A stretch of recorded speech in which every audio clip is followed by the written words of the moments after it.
Hey, what's going on everybody? Welcome back to your Apex tutorial series. Now, following the previous video, I showed you how to install a sample application. In this video, I wanted to talk a little bit more about what goes on when you create one of these applications. So right now, currently, we are looking at the page designer. This is where you're going to basically determine the layout of a particular page and of your application. Now, we are going to save all the details for this for a little bit later, just because I want to look a little bit more at the big picture before we dive into the details. So let's just look at how the application is set up and how you're going to best work with this application. So the main pieces you need to understand is one, the actual application itself. So that's what we're looking at. Then you have the page designer, which is right here.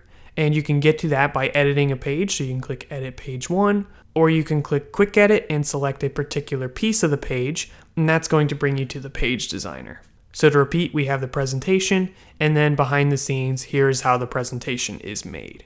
There's actually one more piece I wanted to share with you guys though, and that's actually visible inside of the SQL workshop by clicking this tab at the top.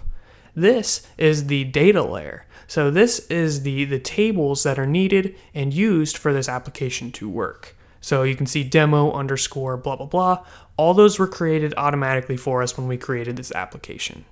So these tables is where all the data is stored for these charts and tables inside of the presentation. So you can go into the SQL workshop, open a table that you're interested in. So for example, we can go into the demo orders. And when it's done loading, it'll look a little bit something like this. If you're having any issues with it showing up, just go ahead and click this refresh button and select it again.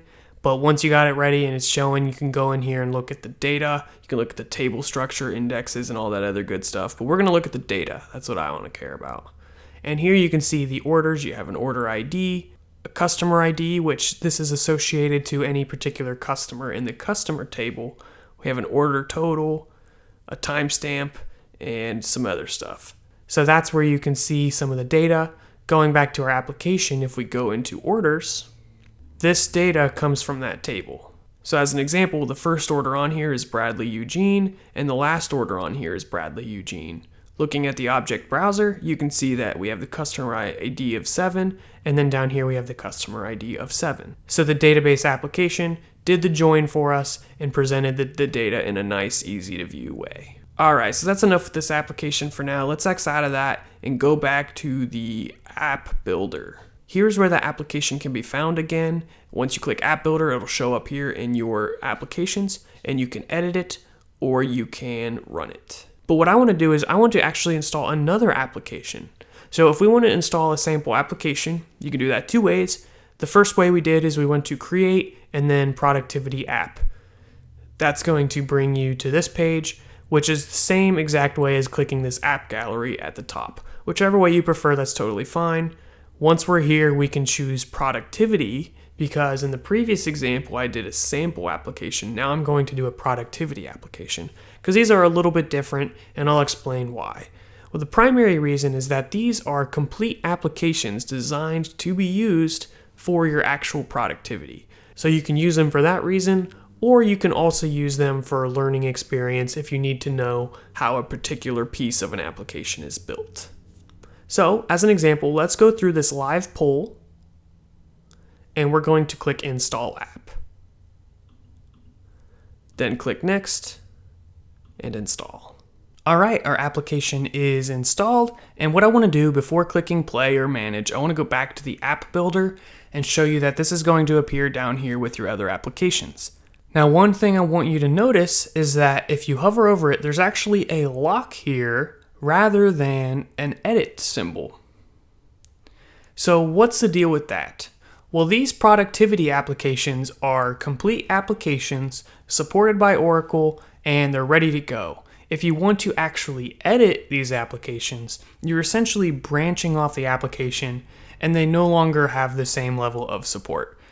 So if you want to make changes to this application, that's fine. Just realize the application will then be yours. It's no different than if you were to clone a repository and make changes to somebody's code.